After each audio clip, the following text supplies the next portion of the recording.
Nós temos aqui, então, os planos de leitura, o contexto interno e o contexto externo do nosso texto. E o contexto interno, gente, ele é explícito, ou seja, é o que você vê, é o que você lê, tá ok? Diante dos olhos.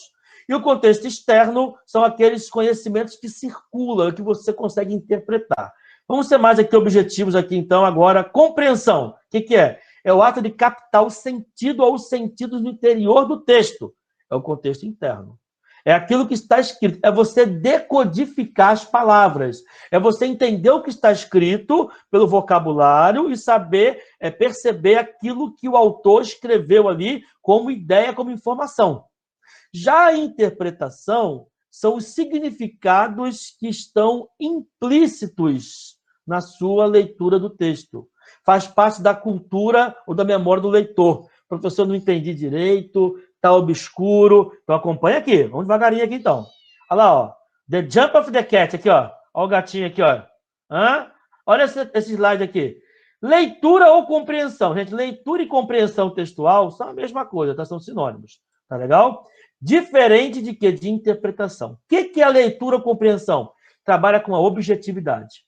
É você bater o olho e ver o que está escrito. É decodificar o que está escrito. Já a interpretação diz respeito aí ao que você tem de subjetivo, aquilo que está implícito. Tá ok? Então, por exemplo, olha só. Você tem, por exemplo, uma frase. Vou colocar uma frase aqui, tá? Vou falar para você perceber o que é compreensão, o que é interpretação. Eu digo assim, por exemplo, uma mulher fala, né? Infelizmente, o meu marido continua trabalhando fora do país. O que eu posso compreender desse texto aí? Se ela falou infelizmente, isso é um pressuposto. Significa que essa mulher está o quê? Ela está desapontada, ela está triste com a situação, ela está insatisfeita, tá bom? Infelizmente, meu marido continua trabalhando fora do país. O que eu posso interpretar, então, aí? A compreender, a outra compreensão diz respeito a quê? Que o camarada não trabalha no Brasil, trabalha fora do Brasil. É o óbvio, a compreensão que está escrito, é o que você percebe. Agora, quais são as interpretações que eu faço aí? A interpretação é possível que ele não tenha achado emprego no Brasil. É possível que no exterior ele ganhe muito mais do que no Brasil, por isso que ele está fora. Isso são interpretações. Ah, professor, mas isso aí não é certo. Mas o seu texto, ao solicitar interpretações, vai trazer marcas linguísticas que vai te dar certeza dessa interpretação, desse implícito. Tá ok? Vamos lá, vamos compreender aqui então, por essa imagem aqui, olha só. Ah, tá, antes da imagem. A compreensão do texto do CESP e demais concursos, gente, demais bancas, tá? Vai ser, assim, afetada, vai ser mostrada por uma marca textual muito específica. Se aparecer para você da questão, segundo o texto, é o comando da sua questão. Segundo o texto, esse segundo texto, o que é? Ele quer compreensão. Ele quer que você vá lá, leia o texto, veja o que está escrito lá e responda de acordo com aquilo que foi perguntado. De acordo com o texto, isso é compreensão. No texto, o texto informa que, segundo o autor, toda vez que aparecer isso aqui, o texto aponta que ele quer que você faça a compreensão textual. Agora, quando aparecer, infere-se do texto, depreende-se do texto e conclui-se do texto o quê? As informações que a banca quer de você não estarão no texto. Elas estarão implícitas, mas são implícitos que você tem convicção de que estão corretas. Como assim, professor? Então, olha só. Olha essa charge aqui, gente. Acompanha comigo aqui, hein? Dá para ver bem aí ou não? É a charge do H, tá? Desculpa a minha imagem aqui. Foi a melhor que eu encontrei na internet desse assunto aqui, dessa charge aqui, tá? Essa historinha aqui. Tá aqui o H com seu amiguinho, seu coleguinha, né, caminhando na praia. A praia aqui, tá vendo aqui, ó, o mar aqui, areia aqui, uma estrela do mar, né? E aí o H diz, veja uma gaivota morta. O amigo levanta o olho e procura. Onde? Peraí, meu irmão. O que temos aqui? Qual é a compreensão que eu faço aqui? Que existe, em algum lugar ali, numa praia, uma gaivota morta. Eu percebo pela linguagem não verbal, que é a praia, com areia aqui, mar, e a gaivota está morta. Isso é compreensão. Qual é a interpretação que eu faço a partir dos dados que foram colocados aqui? Se uma gaivota está morta nesse ambiente, ou ela está na areia, ou está na água, boiando. Ele não poderia olhar para cima. Perceberam?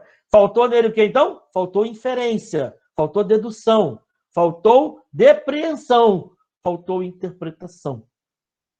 Tá joia? Ele compreendeu quando ele falou, o que é gaivota? Ele sabe o que é gaivota, ele conhece o vocabulário, né? Ele sabe o que é morta, sabe o que é morta. E saber o que é morta, saber o que é gaivota, saber o que é veja, isso é compreender o texto, é decodificar. Agora, você perceber se ela está morta, mas a gaivota ela não pode estar voando mais, isso é interpretar. Segundo texto, todos os vikings usam chifres? Pergunta o amigo do H. Não, só os importantes, o H vai falar. Quanto maiores os chifres, mais importante. Olha só, hein? Aí chega a mulher de H. Quem acompanha a história de H sabe que Helga manda nele, né? Quem domina a casa é Helga, né? Ela esculacha ele o tempo todo, tá? E ele diz, esta é Helga, minha mulher. Olha só o tamanho do chifre de Helga e olha o tamanho do chifre de H. O que eu vou compreender aqui? Eu compreendo aqui o que é viking, o que é chifre, né? O que é importante, que não é, o que é chifre maior, mais importante. Agora, isso é compreender, é você depreender, é você colher os dados que estão no texto. Agora, o que é depreensão? O que é a interpretação? É você perceber que, pelo fato de Helga surgir no quadrinho com chifres maiores que de H, que ela é uma pessoa que tem importância social maior do que ele, ou até mesmo ela que manda na relação, ela é chefe da casa, o chefe. Compreenderam aqui, minha gente? Beleza? Aí se perguntar assim, é possível inferir, é possível deduzir que Helga possui importância social maior que a de H. Certo ou errado isso? Certo. Onde está escrito no texto aqui? Não está escrito em lugar algum, mas você conseguiu inferir, você conseguiu depreender, você interpretou a informação do texto. Compreenderam, minha gente? Isso, então, é o que é a diferença entre compreender e interpretar. Está aqui, interpretação, aqui, ó, vou corrigir aqui. Tá? Falando errado para vocês. Agora sim. Ok, pessoal? Joinha? Então, aqui, olha, vamos olhar com carinho aqui, ó, essa parte de cima aqui, tá? Essa parte aqui desses dois quadrinhos primeiros aqui, e esses dois aqui também, são a compreensão, é captar o sentido contido no interior do texto. Agora, essa parte de baixo aqui, ó, que ele deixou de ter e que aqui você percebe, é a diferença de compreensão para interpretação. Isto aqui é interpretação. Belezinha, pessoal? Alguma pergunta? Agora que eu estou lendo vocês aqui, top o gato, né? Parece que é beleza, então. Ok, vamos lá, gente. Aí eu trouxe para vocês aqui uma questão. É uma questão aplicada agora em 2020. Vamos sair um pouquinho da teoria, vamos aqui aplicar o que a gente viu até agora numa questão do CESP, aplicado para o Ceará, MPE do Ceará, né? Ministério Público Estadual, analista ministerial, 2020, agora bem recente. Então, ele vai perguntar aqui, ó, esse título aqui do comando aqui é sempre o mesmo, acerca das ideias, assim, o que muda é que às vezes ele pede só os sentidos, ou às vezes somente aspectos linguísticos. Aquele que é as duas coisas, tá? Acerca das ideias, dos sentidos e dos aspectos linguísticos do texto anterior, julgue o próximo item. O que é julgar? Julgar como certo ou como errado. Vamos então aqui, quer saber, embora seja um problema mundial, ó, a contaminação dos... Quem é palmeirense agora aqui fica até triste, né? Ele lembra que não tem mundial. Mas beleza. Embora seja um problema mundial, a contaminação dos alimentos ocorre de forma mais severa nos países do continente americano, de acordo com o texto. Bom, só lendo aqui, então, eu já indiquei a vocês que a gente vai primeiro à questão, né? A gente percebe aqui que o texto fala de escassez de alimento, né? De fome, aliás, de contaminação de alimentos, que pode gerar fome e tal, mas é contaminação de alimentos, que fala aqui do continente americano. Beleza, vamos ver o texto então, gente. Aqui tem que ler o texto. A primeira celebração do Dia Mundial da Segurança dos Alimentos das Nações Unidas, que ocorreu em 7 de junho de 2019, Tinha como objetivo fortalecer os esforços para garantir que os alimentos que comemos sejam seguros. A cada ano, quase uma em cada 10 pessoas do mundo, cerca de 600 milhões de pessoas, adoece e 420 mil morrem depois de ingerir alimentos contaminados por bactérias, vírus, parasitas ou substâncias químicas. Então, qual é o objetivo desse primeiro parágrafo aqui? Mostrar que a contaminação alimentar é um fato e que mata muita gente, né? Tá aqui, olha, quase uma em cada 10 pessoas adoece e morrem, né? 420 mil pessoas morrem depois de ingerir alimentos contaminados. É muita gente, hein? Alimentos não seguros também dificultam o desenvolvimento em muitas economias de baixa e média renda, que perdem cerca de 95 bilhões de dólares em produtividade devido a doenças, incapacidade e morte prematura de trabalhadores. Nesse terceiro parágrafo aqui, ele vai chegar ao ponto fulcral aqui de nossa pergunta, olha, que é o foco nas Américas. Está aqui, olha. Embora seja um problema mundial, a contaminação dos alimentos ocorre de forma mais severa nos países do continente americano. Ok? Então vai. Nas Américas, estima-se que 77 milhões de pessoas sofram um episódio de doenças transmitidas por alimentos a cada ano. Metade delas são crianças com menos de 5 anos de idade. Os dados disponíveis indicam que as doenças transmitidas por alimentos geram de 700 mil dólares a 19 bilhões de dólares em custos anuais de saúde nos países do Caribe e mais de 77 milhões nos Estados Unidos da América. Nessa celebração do Dia Mundial de Segurança dos Alimentos, discutiu-se que a segurança dos alimentos é a responsabilidade de todos. A inocuidade dos alimentos contribui para a segurança alimentar, a saúde humana, a prosperidade econômica, a agricultura, o mercado, etc., turismo e desenvolvimento sustentável. Beleza? Então, nosso foco está aqui. Então, voltando para a pergunta aqui, então. Podemos afirmar, podemos dizer, segundo o texto, que a contaminação ocorre de forma mais severa nos países do continente americano, de acordo com o texto? O que vocês marcam aí, gente? Certo ou errado?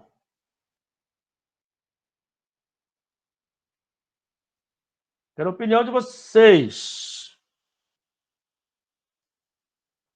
Hein? Tem medo não, pode errar. Aqui é para errar mesmo. Esse é o momento. Pode perder o medo. Se errar, errou, vai aprender. Tá? Não pode ter que evitar errar lá dentro da prova. Não vai errar não, lá você vai acertar. Certo, certo, certo. Certo. Patrícia, Robson, Rômulo. A DJ Florzinha. Beleza, certo. Alex, certo. Everton, Geise, Robson. Mais alguém quer opinar aí, gente? Todo mundo foi no certo. Beleza. Deve ser certo mesmo, né? Tá errado, minha gente. Percebeu como que isso aqui engana? Hã? Tá vendo aí? Vixe, Alex, isso aqui tá errado. Ele citou aqui, deu um destaque para as Américas aqui, falou de 77 milhões. Esse é o problema do CESP, Sebrasp. Ele te dá uma alternativa que está no texto em destaque, cara. É um parágrafo inteiro falando aqui, cita 77 milhões de pessoas, 700 mil dólares. Olha só, parece que ele até dá uma exagerada aqui, mostrando que é importante, e aqui parece que a coisa não. Realmente, ele destacou no texto, né? Tá certo. Não está. Gente, isso aqui é aquele caso que eu falei para vocês de erros do texto. Nós temos a extrapolação textual, nós temos a redução textual e nós temos a contradição. Isso aqui é o tipo de erro da chamada redução textual. Embora seja um problema mundial, para ele dizer que é problema mundial, primeiro, olha só, mais severo no Estado americano, onde estão aqui os dados sobre a Europa? Onde estão o continente europeu? Onde estão os dados sobre o continente africano? Cadê os dados sobre o continente asiático, a Oceania? Eu não tenho dados aqui dos demais continentes para poder afirmar com convicção que essa contaminação ocorre de forma mais severa nos países do continente americano. Eu estou reduzindo, então, a informação global do meu texto a uma coisa que não é verdade. Para afirmar isso aqui, que é mais severa ou menos severa, que mata mais ou mata menos, e se gasta mais ou se gasta menos, eu preciso também ter os dados estatísticos dos demais continentes e fazer a comparação, e aí sim eu vou ter a minha opinião sobre a coisa, a dedução sobre a coisa, ou a interpretação, a compreensão. Ok, pessoal? Perceberam então aí ou não? Entenderam? Então, embora seja um problema mundial, sim, ó, Dia Mundial de Segurança dos Alimentos, beleza. A contaminação de alimentos ocorre de forma mais severa, não posso afirmar isso. Eu posso afirmar que é severa, que chama atenção, que é alta, que é preocupante, mas dizer que é mais severa nos países, por exemplo, americanos, de acordo com o texto, né? E mais, olha, de acordo com o texto. Aqui ele não quer que você deduza nada, é outra coisa. Então temos aqui o erro da redução e temos aqui a percepção do que eu expliquei agora, que é a interpretação e compreensão. O que ele quer da gente aqui? Compreensão textual. E o que é compreensão textual? Coleta dos dados que estão no próprio texto. Onde é que eu posso colher do meu texto aqui dados acerca dos demais continentes? Não posso? Então isso aqui está errado. Beleza, pessoal? Compreenderam, então? E para quem nunca fez prova do CESP e Sebrasp, ou quem já fez pouco, ou quem fez há muito tempo e não está lembrado, este é o estilo CESP. Ele parece que está contundente na coisa, dando convicção, né? E pode te enganar. Cuidado. Tem que ter muito cuidado na prova do CESP. Não é medo, não, viu? Eu costumo dizer o seguinte: quando o aluno abre uma prova, duas coisas podem acontecer. Ou o aluno ri da prova, ou a prova ri de você, né? E você rir da prova não é rir de maneira sem humildade, não. É você rir de satisfação. Rapaz, abrir a prova sendo DPEM assim e se deparar lá. Rapaz, olha só, essa questão aqui de direito penal, o professor Gustavo Bueno falou comigo em sala de aula, ele falou que ia cair, caiu mesmo. É uma questão difícil. Eu vou ter que passar aqui, pensar um pouquinho para lembrar. Mas eu sei essa questão.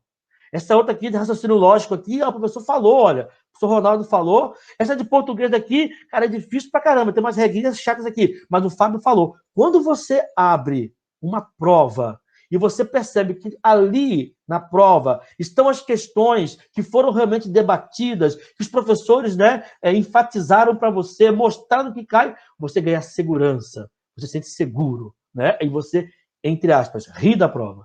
Agora, quando bate o olho, vixe, não dá, não sei, nunca vi. Aí, meu irmão, moral baixa e aí a prova ri de você. Né? Estamos aqui, principalmente, para entender o conteúdo, para ser aprovado da PQ, que é aprovação. Ágora é aprovação, Ágora é resultado, tá? Mas nós queremos que você não seja vítima das risadas da prova. Beleza? O primeiro grande passo é isso. Ok? Entendido aí, minha gente? Todo mundo compreendeu? Show de bola, beleza pura? Vamos prosseguir, então? Vamos lá. O contexto, eu falei para vocês que iríamos trabalhar contexto, né? O contexto, na prática, é o texto com um pouquinho antes e um pouquinho depois. Sendo bem grosseiro aqui, para que você entenda. Mas tá, as pessoas se comunicam por necessidade, né? Transmitir ideias, sentimentos, beleza, passa adiante. Todavia, a compreensão dos sentidos construídos em determinado contexto está intimamente ligado ao seu contexto sócio-histórico.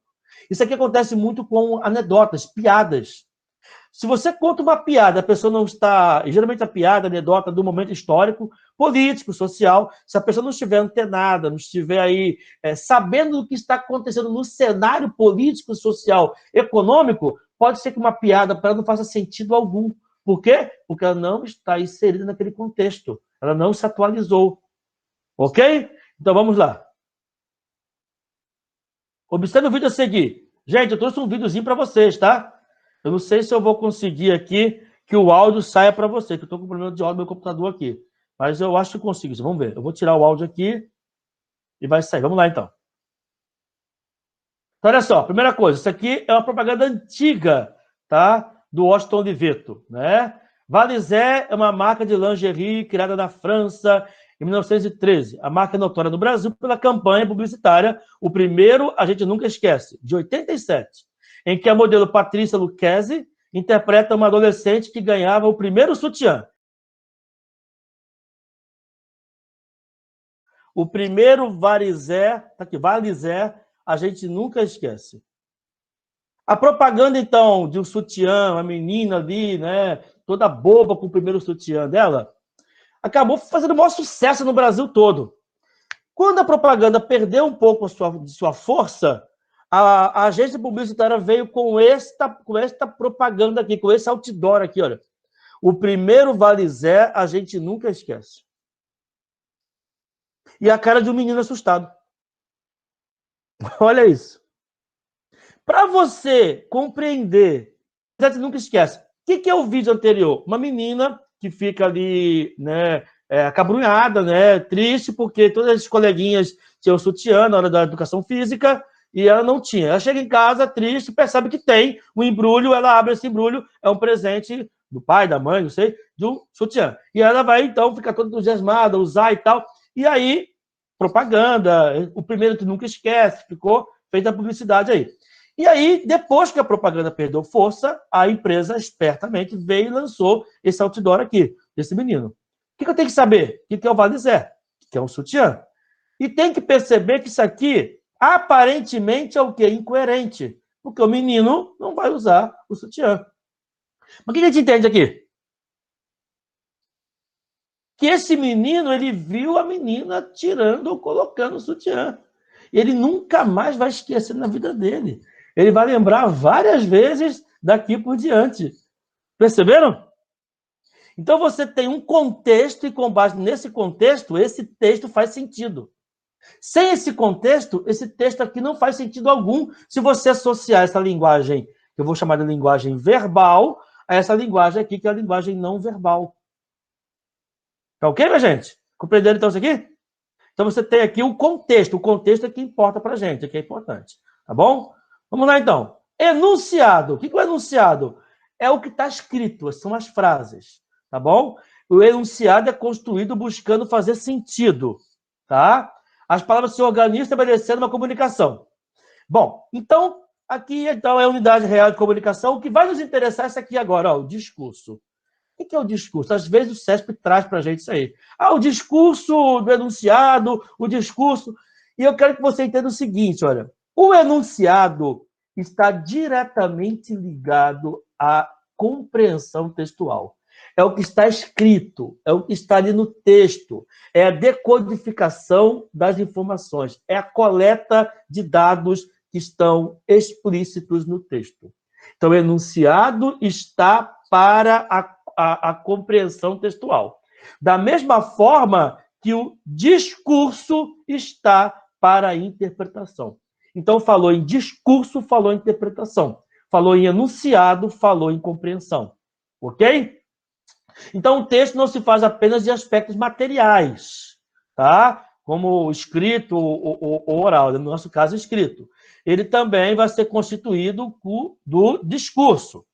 O discurso não é palpável, ele engloba outros aspectos das inferências. O que é isso? É interpretação, tá ok? Então, olha só esse texto aqui, bem interessante, da Mafalda. Olha isso, pessoal. O que tem nesse recorte de jornal, Manolito? Então, tá Manolito aqui lendo o recorte de jornal, e a Mafalda perguntando o que ele está lendo. E Manolito responde, as cotações do mercado de valores. E ela pergunta, de valores morais? Valores espirituais, artísticos, valores humanos? Ele olha para ela e diz, não, dos que servem para alguma coisa. Olha só, gente, qual é a visão do Manolito sobre valores? Os valores que realmente importam, os que servem para alguma coisa. Que pensamento é esse aqui? Isso é um pensamento de valores, de dinheiro, de acúmulo de riqueza. É um pensamento capitalista. Ok? Esse texto aqui faz uma crítica a esse pensamento capitalista, excessivo. Ok? Então, observa aqui, então, olha. Infere-se uma carga ideológica significativa do mundo capitalista, tá? Quando Manolito diz que serve para alguma coisa. Assim, então, os elementos que realmente importam são os elementos para ele que são, né, os palpáveis, os elementos de valores, é a grana. Para Mafalda, não. Os valores que vieram à mente dela são os espirituais, morais, artísticos, humanos. Então, é diferença de pensamento. Então, qual é o discurso que está aqui implícito, logicamente o discurso é sempre implícito, na fala de Manolito? Que o mundo dele é um mundo capitalista que é isso que importa e os demais valores são secundários. Esse é o discurso que a gente lê aqui. Tá ok? Está escrito isso aqui? Não está escrito. É uma inferência? É. É uma interpretação? Claro que é. Não é compreensão, é interpretação. Então é discurso. Então o discurso está para a interpretação, assim como a compreensão está para o enunciado. Gente, é bem teórico isso aqui, tá? As próximas aulas serão bem mais práticas também. Vai ter teoria também, mas essa parte aqui tem que passar. Não tem jeito, tá bom? Anotaram isso aí, então? Beleza, eu trouxe para vocês agora as questões SEBRASP.